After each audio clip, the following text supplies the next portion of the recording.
So welcome everyone. Very nice to meet you, at least digitally meet you. My name is David Koenig. I run an organization called the DCRO Risk Governance Institute. We are a very happy client of PCL with Elliot, Jeff, Chloe, and everyone we've worked with there.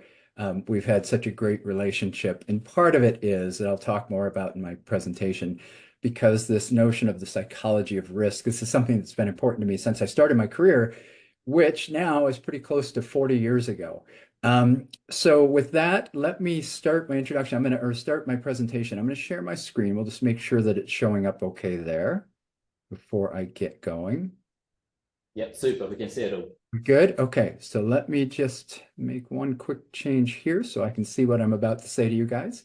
Anyway, great to be with you digitally. Sometime Chloe and I were just talking about my needing to get over to London to be with you in person, which I really hope to do sometime fairly soon. But our job today, or what I hope today to do, is to talk to you about how risk impacts the work of boards of directors. And if you're not familiar with what boards of directors do, don't worry. That's the first part of my presentation, is to talk to you about their duties and how risk impacts their performance, and what we try to do as an organization, both as the Institute and also working with the Risk Type Compass and PCL to help in that board performance. So I have a few goals for today's session. The first one is I want to review the board's role as it relates to risk. And so this is something called risk governance. We'll get into that a little bit more in just a bit so that you get an understanding about what the term governance means, what risk governance means, how it's slightly different, but how it impacts all of what the board does. And we're going to go through something called the Successful Director's Hierarchy of Needs. This is something I developed a few years back as a way to help people understand how it is they might advance in their careers to serve on boards of directors. For a lot of people, the culmination of a very successful executive career is to serve on boards of directors. It's not an easy thing to get. It's not an easy thing to achieve. So we try to help people understand what differentiates them. And one of those things, as you'll see, is an understanding of how risk impacts the way in which we work with others. In general, and I'm sure you've talked a lot about this already today, we want to look at how risk impacts the way in which groups work. So boards of directors are a small group of people. We want to understand the role that risk plays in helping them fulfill their duties and their obligations. And then we're going to look at group risk personalities and how that impacts board performance. And then also look at how we might take specific duties that a board has and analyze risk personalities individually and collectively to help the board be more effective. So getting back to that point I made earlier, what is a board of directors?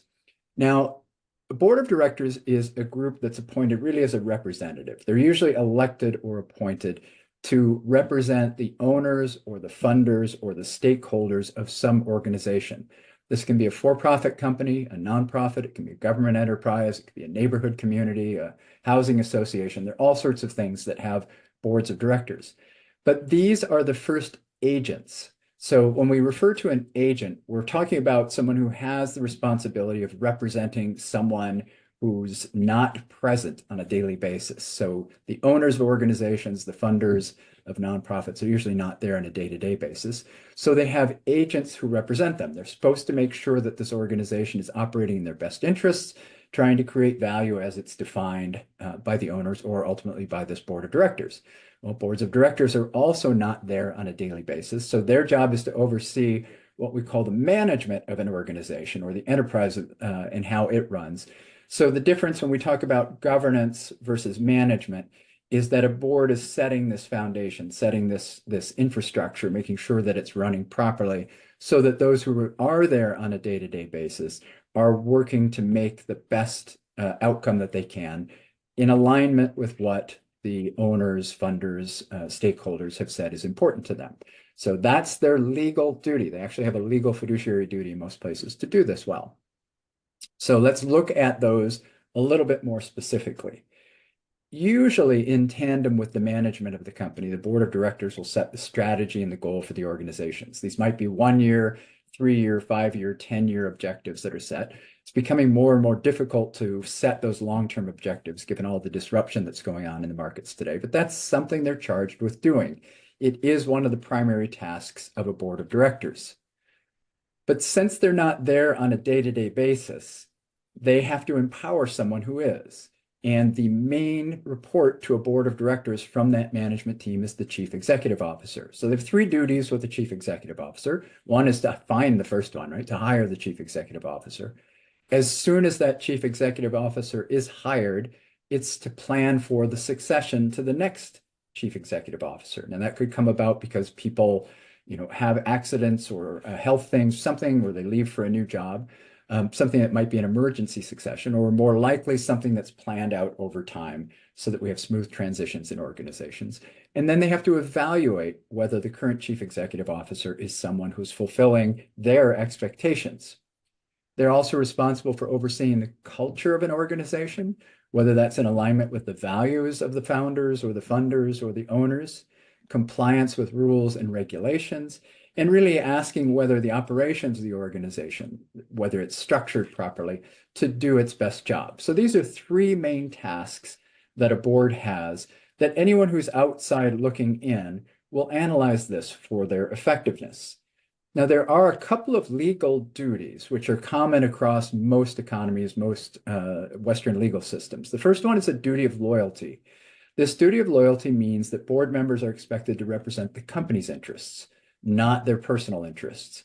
So they're not supposed to work with competitors. They're not supposed to make decisions that benefit themselves personally. They're supposed to be making decisions that benefit the organization's value overall. That's that duty of loyalty. It's a pretty rare thing to see somebody breach that, but it can be breached. I've seen it personally. The one that we pay most attention to in our work is something called the duty of care. Now, this, as you think about the word care, it's what you would expect. It's that you are being careful in your work, that you're putting the right amount of time into it so that you can fulfill this legal obligation and the expectations of those who have put you in a position as a board member. We'll go into the duty of care a little bit more detail in just a bit. But these are the things that when you say, well, what does a board do? And these are the things that best capture the responsibility of a board of directors. Now, boards have a lot of work that they have to do, and they don't meet that often. So part of what a board does is to divvy up the duties, specific duties that are required, into board committees. So we have a board as a whole, the whole group that meets, and then we have subcommittees or committees of the board that meet. We're going to go over a couple of the most common ones that you see. An audit committee is found in just about every board. An audit committee is responsible for making sure that the representations the company is making are valid. So, for example, if financial statements are put out, if it's saying it's in compliance with various laws, rules, regulations, the audit committee's job is to hire external auditors to make sure that the internal audit practices are such that they, the owners, and the external market, the stakeholders, can have confidence that what the company is saying is accurate. So it's a very backward-looking, validating approach. So the type of person you want in this is very detail-oriented, somebody who thinks that process is very important. We have compensation and remuneration committees. So remuneration is a term you're probably more familiar with in the UK for this. This is the committee that sets generally the compensation practices for the senior executive team, but it can also structure the compensation culture for the organization. So how is it that we're paying people? What are we paying them to do? What are we incenting people to do? And is that aligned with what the values and goals are of the organization? Some companies, not all, have risk committees. Sometimes they include this risk committee as part of the audit committee. So you might see an audit and risk committee. It's something that we don't advocate for because, as I'd mentioned, audit is backward-looking and validating. Risk is forward-looking and anticipatory. So we'll often hear about risk being talked about with things that can go wrong. We're going to go in a little bit more detail in a bit about why that's problematic. But we try to focus on risk as this anticipatory notion and something that we have to do. So we have a risk committee to help us understand the environment in which we're operating, the things that we should be doing, maybe things that we shouldn't be doing, and whether we're charging people properly for the risk that they're taking. A nomination and governance committee is responsible for identifying board members. And usually that's to replace someone who's retiring from the board, or it also has the duty of asking some board members to step down if they're not appropriate for the current situation that the company or organization finds itself facing, or maybe they're not up to standards in terms of what's being expected by their fellow board members. So a nomination governance committee is also looking at things like diversity on the boards, whether they have the right skill mix. And this is a long process. You might see 1 to 2 years of work in identifying future board members. But board members don't change over very often. Maybe there's a 9-member board, maybe 1 board seat comes open each year, maybe 2, but it's pretty rare to see much more than that. Because people enjoy their board service, people tend to be good at it, but we're always thinking about how it is that we can refresh our boards, and that's where a nomination governance committee comes in. Fewer places have something called an innovation committee, but it's becoming more and more important as technology makes the changing business environment very rapid. It's very easy to be innovated out of a competitive position. So we see more and more of these. Is the company experimenting enough? Is it taking enough innovation? Cybersecurity and technology, of course, we hear more about cyber risks. We've heard more about those for probably a decade. But now there are legal expectations from regulators that boards have cyber experts or people with cyber risk governance knowledge on their boards. And the technology committee can cover that, as also whether they're using technology well in terms of innovation. So there's some overlap with that innovation committee. If you're involved in things like mining or healthcare, you might have a human safety committee. This may be priority number 1 for you. You might have a 0 tolerance for risk to human life. We hope that's the case. But human safety committees are more prevalent in the kinds of organizations that I mentioned. And if you're on a nonprofit board or some for-profit boards, you'll see a finance committee, executive committee, which is the leadership of the board, fundraising, and other types of committees. All of these committees have some overlap. They have some need to coordinate with each other. So you'll often see members of each of these committees sitting in as ex officio members on meetings of the other committees, particularly things like audit and risk. But they all have one thing in common. Risk touches everything they do. So there is no work that a board does that a conversation about risk doesn't impact their discussion. It's going to be considered in different ways in these places, but the committee I have listed up here, risk impacts what they do. So that makes it pretty important to be thinking about how our perceptions of risk impact how we work. Now, the organization I run, we're a nonprofit. We're what's called a 501c3 in the United States. That's actually a charity. It's an educational institution. We are a peer-led organization. So all of our programs are taught by board members and C-suite executives. We teach board members and C-suite executives in different parts of the world. Right now, we have credential holders serving on boards in over 60 countries on 6 different continents. So we have a very diverse representation across our faculty and our graduates. We've been very happy with that. Enjoying some great partnerships with groups like the New York Stock Exchange, the IFC, and other entities that are trying to bring forward these notions that we've been talking about here. We teach that risk-taking is necessary. In other words, we don't teach that risk is about everything that can go wrong. We don't teach you that you should be afraid to try things because it just might not work out. We say you have to try things. How do you try them the best way? And that's what we try to do in terms of the work of those committees that I just mentioned. We try to teach what's called the positive governance of risk-taking. So again, saying that we need to take risk in order to survive and thrive. How do we put that in a positive framing as opposed to this framing around loss? So how is it that we talk about risk in terms of achieving goals, which is what most board members are very comfortable with, because to get to a place where you're serving on a board, you've usually been very good at achieving goals. You've been very successful in your career. So as I mentioned, it's a really difficult environment right now. I'm going to go into that in more detail in just a bit, but we want people to learn to embrace that. If you're faced with a lot of risk, a lot of times we get to this position where we're afraid, we're stopped, we don't think well, and we'll talk about that in more detail, but we want to teach you to be comfortable with risk so that you can learn to embrace it. And then finally, we help people trying to find those board seats. So we help them understand what it is that's valuable, how it is that their background can impact boards, how it is that they can bring that expertise and experience that they have to make the world a better place or the organization a better place, whatever it is that you hope to serve. So a few years back, I created this thing called the Successful Director's Hierarchy of Needs. I think most of you are familiar with Maslow's hierarchy of needs. And if you remember, the first level of Maslow's hierarchy is food, water, shelter, the basics just to live. In our world, in the Successful Director's Hierarchy of Needs, it's everything you've done in your career. It's all of your professional and academic education. It's all of the successes you've had. It's all of the networks that you've built.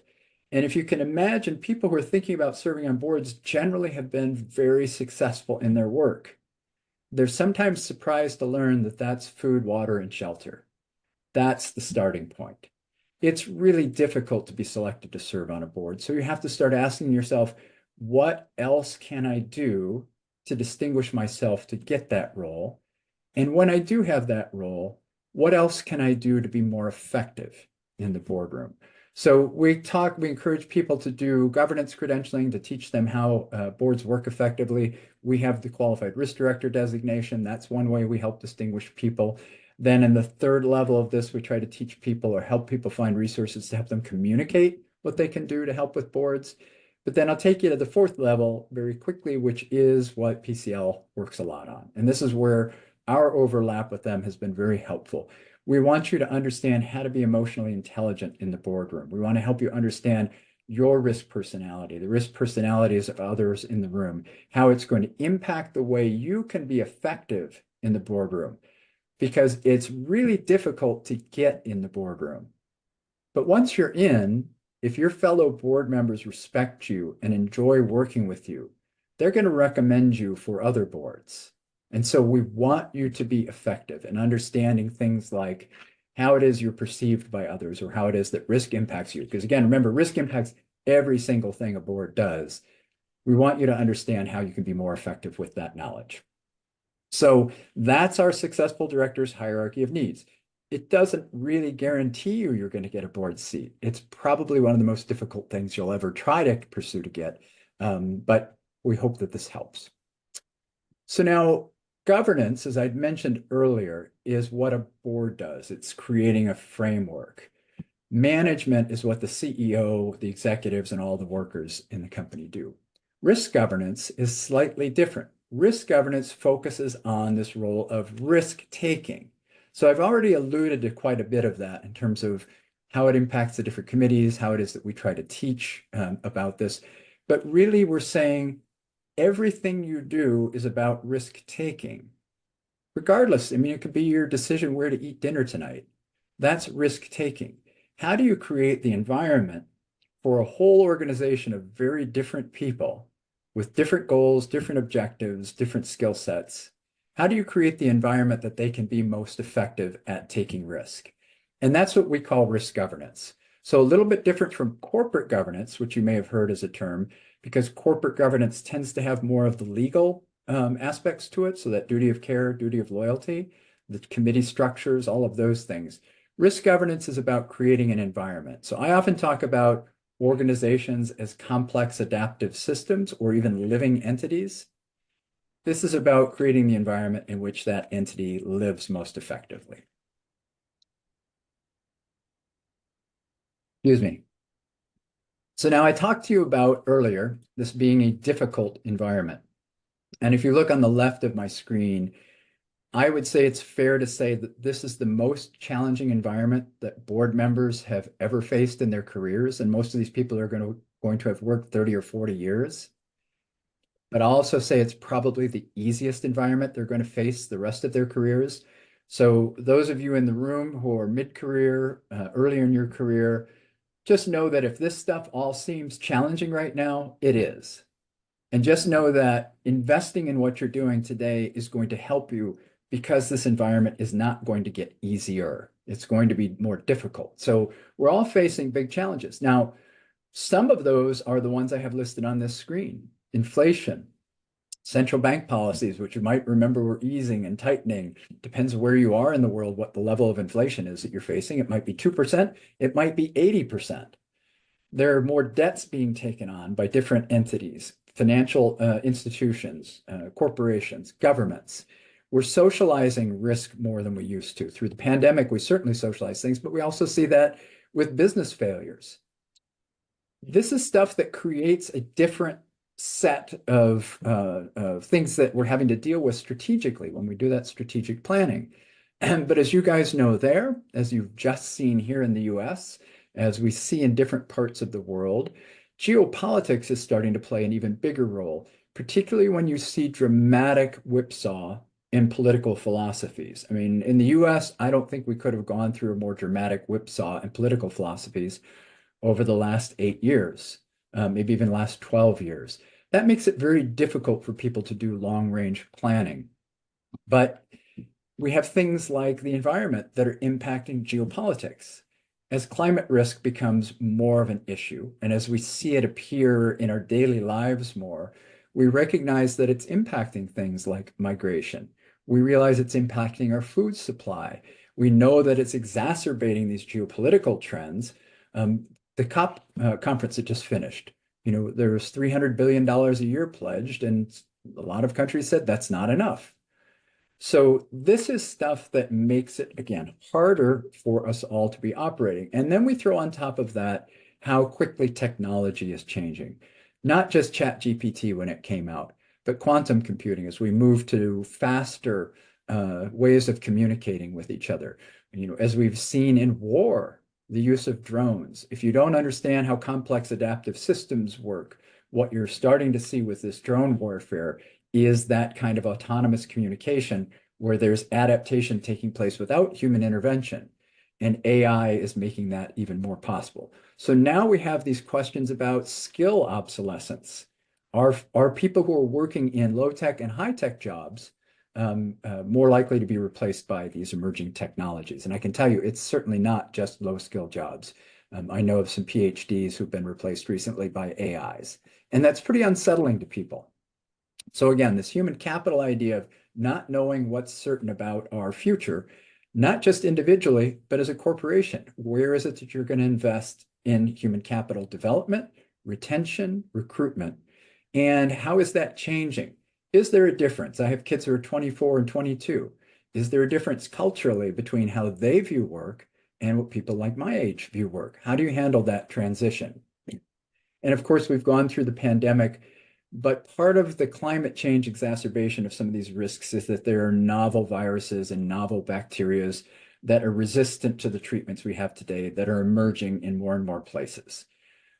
So we're facing a really difficult environment. And on top of that, we have the usual bugaboo, which is competition. That's something we've always had to face in the board. But imagine yourself with all of these things being responsible for planning out your 1, 3, 5, 10-year strategic objectives. And all of this stuff is making it more difficult for you to think forward. So we have that legal obligation I mentioned before, the duty of care. You have to be prudent. You have to be vigilant in what you do. You have to demonstrate that you're thinking about all of those things that I just mentioned. If you don't meet that standard, you might have legal liability. In the UK, there's personal liability for directors. In many places, we offer directors and officers insurance to help protect against when things go badly, but you're not protected if you haven't done the work. And then we all have a moral responsibility. So all of us look to our leaders to say, you guys should be responsible for what you're doing. You also have a responsibility outside of your corporate walls to those who are impacted by what you do. So this is what comprises this duty of care. When anybody's evaluating whether a board has done a good job, it often goes to this duty of care, not just outcomes. Did they follow good process? Did they show that they cared? Boards are small groups. They're often no more than 7 to 9 people. You'll see on some public companies or universities or other places, much, much larger boards. But to be effective, the typical boards can be 7 to 9, maybe 11 people. They've all been very successful, and this brings with it some issues. If you're in a room full of 9 very successful people, my guess is most of those people are quite confident that they know how to make good decisions. And if you're in a room where people have different views on how to make decisions, it's more likely you're going to have conflict in that group. Another thing about small groups like boards of directors is that they are often very alike. If you remember when I said to you, the Nomination Governance Committee chooses who to nominate for future board positions, well, this is no surprise to you. People choose people who are like them. They're more comfortable with that. So one of the big issues with boards is that they are often not particularly diverse. They're often very much alike, which leads to things like groupthink, often dismissive of the need for change, because things have been working so well so far. Why do we need to change? We find things that confirm our beliefs, that confirmation bias, I'm sure you're all familiar with. We might have institutional blindness because things have worked. We might become complacent because we're in a really good spot. And then we might suffer something called competitive fade, which every organization, every product, every business unit ultimately faces. If you're successful, you'll have competitors come in to do what you do better. You might become less efficient at what you're doing because you've been successful. So in a boardroom, this is a big problem. I'm sure can name companies that have gone away. One of the classic examples is Kodak, who used to be the leader in filmmaker and had the original patents on digital photography and dismissed it. They thought things wouldn't change. There are lots of examples like that. So boards can be viewed as one of the biggest sources of risk to organizations because of these factors that are here. So we want them to be more effective. Okay, so we're talking about risk, right? Risk is most likely to be framed as loss, even in the boardroom. As much as we're trying to teach people to think about it differently, typically people associate the word risk with loss. So in a second, I'll show you, and I'm sure you're familiar with some of this, how it impacts the way in which we make our decisions if we do that. We also see risk being talked about in boardrooms with outdated governance models. And just very quickly, I want to talk about a couple of these. If you've ever seen a probability and impact grid, it tries to map future risks or future potential losses based on their likelihood, usually low, medium, high probability, and their impact, low, medium, high impact. And people say, well, let's pay attention to the high probability, high impact events. It's a really outdated way of thinking about risk. There's something else called heat maps you see people talk about, where they try to plot risks that are emerging. They might be red, yellow, or green. So if they're red, you're going to pay more attention to them. These have all kinds of bias problems in them. People might not realize that risks can amplify and what it is that drives those. We'll talk in a second about this thing called the social amplification of risk. They might view risk as a compliance exercise, particularly if it's in an audit committee. So if it's an audit and risk committee, it's like, have we done X, Y, and Z? Which is not the living being of risk-taking that we talk about. It's a compliance exercise. Tick the boxes. It's not a particularly effective approach. And in this environment today, typical governance models are not effective. They are too slow. They require too much top-down approval of policies and review. So this to me is something that says we really have to change the way in which we govern our risk-taking or our risk governance.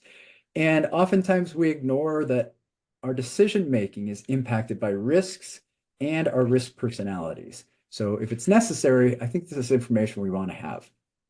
This slide's going to be really familiar to you guys. I'm sure that's been talked about already today. This obviously these crosshairs, these two axes come from PCL. So we appreciate us letting them use those. But this is something that goes back for me, again, 40 years, watching the way in which news or surprise impacts the way in which people respond. So when we work with board members, we focus on this fast emotional response and help them understand why that exists, but also that it's likely to interfere or even shut down their cognitive response. And remember, the top duty I told you about board members is to be strategic, to be thinking about the company's long term.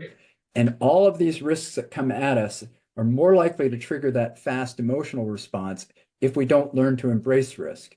And we want to avoid turning on that emotional response in people who are different from us and emphasize using the cognitive approach. So that's just one factor where risk is impacting our decision making. The social amplification of risk that I talked about before is also a well understood area in the psychology of risk. Why do some risks grow well beyond what their actual initial impact is? The financial crisis of 2008, 2009 is a great example of this. The early days of COVID are a great example of this. Well, it turns out there are two factors that matter. One, the level of dread that's perceived, and two, the level of knowledge or understanding that's perceived. It turns out you have to have a high level of dread and a high lack of knowledge for amplification to happen. So do people think experts don't understand what's going on? Do people think that this is going to hurt them personally, financially, their corporations? When those two factors are together, we can see amplification. Understanding that helps you also understand that you only need to address one of those two factors to avoid amplification. But if you don't talk about that in your board and the possible risks that you face and how they might amplify, you might not be addressing it properly. I think most of you guys are familiar with framing. And I like this example because I think it's very clear how this impacts the way in which we might decide things about our strategic plans. In this example, there's a director of health presented with two choices for treatment for something that's happening in this community of 600 people. If they choose the first one, they will surely save 200 people. If they choose the second approach, there's a 1/3 chance of saving everyone, a 2/3 chance that no one will be saved. Mathematically, anyone who works in probability knows that the expected value of these two choices is exactly the same. But 70% of people choose option one in the studies that have been done on this. That doesn't make sense unless you look at framing. Another way of framing it is to say that if you choose that first option, 400 people will surely die. And the second choice, 1/3 chance no one will die, 2/3 chance of saving everyone. The framing of this is negative. So 80% of people switch to option two. Mathematically, the expected value of all four of these is the same. We shouldn't see this kind of flipping. We shouldn't see a difference around 50% choice between the two, but we do. So we know, again, risk affects how we think and how we respond. So again, here's our famous axes, the two axes. Where is your risk personality? One of the things that Jeff and the team have shared with me that in the general population, I don't remember the exact number, Anna and Jeff, what you guys have now. I think it's 40 to 50,000 people you have through your program. Roughly about 11% fall into each of these different categories. That's interesting to us because I have people tell me or ask me all the time when we run these programs, is there a better or worse risk personality type to have? And the answer is, well, if there was one that was better, I think over time evolution would have taken care of that. We'd see people clustered in particular categories, but we don't. So it's not that one is better or worse, but situationally or in different environments, one might be more prevalent and might be more effective. So for us, we work with board members. We work with C-suite executives. So our sample's biased. It's not a general population. These are people who are very successful. Certain risk personality types are overrepresented. Now, our data set's not as big. Our data set's between 200, 250 people because we've been running this now for, I think, a little over a year and a half with the team there. And what we find is that the composed risk personality type is almost double the likelihood, a little bit more than double the likelihood of the general population. The deliberate type also a little bit more than double. But if you look down at the bottom, the tense, excitable, and wary types are greatly underrepresented in these successful people. So that's interesting to us in terms of how people can move up that successful director hierarchy of needs. We're also looking at how boards become diverse or function well. So we work with groups sometimes. This is, I won't name the group, but this is a group we worked with recently where we had about 50, 55 members of that group take the initial board readiness assessment, or excuse me, take the risk personality assessment. And if you look at this, you can see they do not fall 11% in each category. Again, small sample size, so we could see small sample bias. But what we see across our data, and this is not that far off from what we've seen in other groups that we've worked with, is that the composed risk personality type is most dominant. Deliberate, adventurous axial types tend to be overrepresented.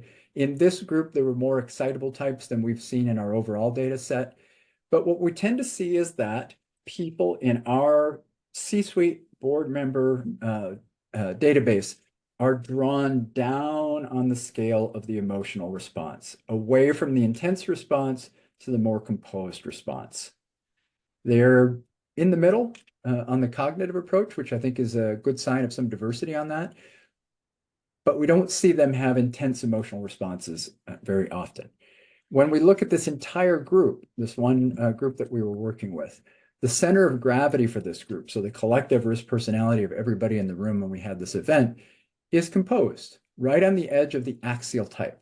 For our entire data set, 200, 250 data points, we see the exact same thing. So when we see that board members and C-suite executives tend to fall in this composed category close to the axial type, we're actually pretty comfortable with that. We think that's a good place for us to be overall. But then we also want to be aware of how individual boards of much smaller groups might be impacted by the people who are on their boards. Now, this is 7 people from that group. Remember, that group is all successful C-suite executives and board members. You could very easily choose these 7 people to serve on your board of directors and be quite happy with who you have. You'd look at their backgrounds, you'd look at their resumes, and you'd say, this is an outstanding group. I'm very excited to work with them.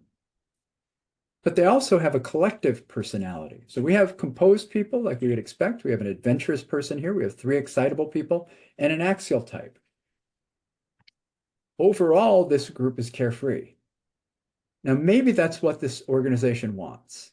If this is an entrepreneurial startup, if this is an entity that's interested in experimentation, trying things fast, that might be the right mix. But if this is a mining company or a company that's concerned with safety, it's probably not where they want to be. But they may not know this because they haven't done this sort of profiling. So again, that question back to whether there is a personality type that's best. The answer I usually give is no, but the mix that you have will help determine who you might bring on next. So we don't ever recommend to a nomination governance committee that you solely use a risk personality to decide whether someone should come onto your board. But if you're considering 3 candidates, for example, and it's difficult to decide between them, you might look at what is their risk personality type and how is it going to impact us? Are they lower on that emotional scale so that they bring to calming influences in time of crisis? Will they be opposed personalities, which I'm sure you guys have talked about? Greater sources of conflict come from we have risk personalities that are opposite of each other, particularly in stressful environments. So if it's an opposed personality to people you have on the board, is that a good thing? Well, it can be less impactful if you have an axial type. So that axial type has parts of everybody else's personality, act as a bridge, act as an influence that can bring people together. If you're missing that, you're more likely to have conflict. So we like to talk to people about having axial types being chairs of committees or chairs of boards, or at least having one on the board that can help bring people together. If you do not have enough different personalities, you're not going to see risk problems in the same way, or you will see risk problems in the same way. You won't see enough different solutions or enough different ideas around innovation. So we also want to see a diversity. At the same time, we don't want to see so much scattered diversity that we can't come together to work. But it's important to have some diversity on the board, and particularly in some of our committee work, we want to have that diversity. And remember that even though we can be variable situationally, we do eventually revert to our dots under stress. And when there's this stress, we want to be aware of who's in the room with us, who we are, and how we avoid triggering the emotional response that shuts down our cognitive strategic response. Again, this is the notion of learning to embrace risk. So we have all of these different risk personality types and all those different risk committees. I'm not going to go through each one with you on this, but if you're thinking about an audit committee, you're probably going to be wanting prudent people. You're probably not going to be wanting carefree and adventurous people. Again, remember, it's about validating. It's about being detail-oriented, about being in compliance. On an innovation committee, for example, you might not want a bunch of wary people who are always looking at things going wrong, or intense people. That might not be the right mix, but you still want to have adventurous, carefree, composed people, a nice diversity to consider things in new ways. And we could say that same thing about risk committees. And in terms of communicating out who we are as an organization, organizations will often put out something called a risk appetite statement, which is supposed to communicate how they feel about risk. But if the center of gravity of your board is different from what you're telling people your risk appetite is, the CEO of the organization is going to get on paper what you say and observe conversation that's quite different. And that creates a dissonance, or can create a dissonance in the organization that carries through. So let's look at diversity and why it's important to us, not just in terms of the normal types of diversity, but risk personality diversity. We see better problem solving. We see more robust strategic planning discussions because people see things from different ways. There are people who will raise issues of concern. There are people who will be ready to move forward. There will be people who have novel ideas because the others in the room don't think that way. We think this is incredibly important, particularly in this environment of rapid change. We see risk differently because of our experiences and because of how we're wired. If we have that diversity, particularly if you have something like an axial type in the room, we're going to be less likely to trigger these emotional responses.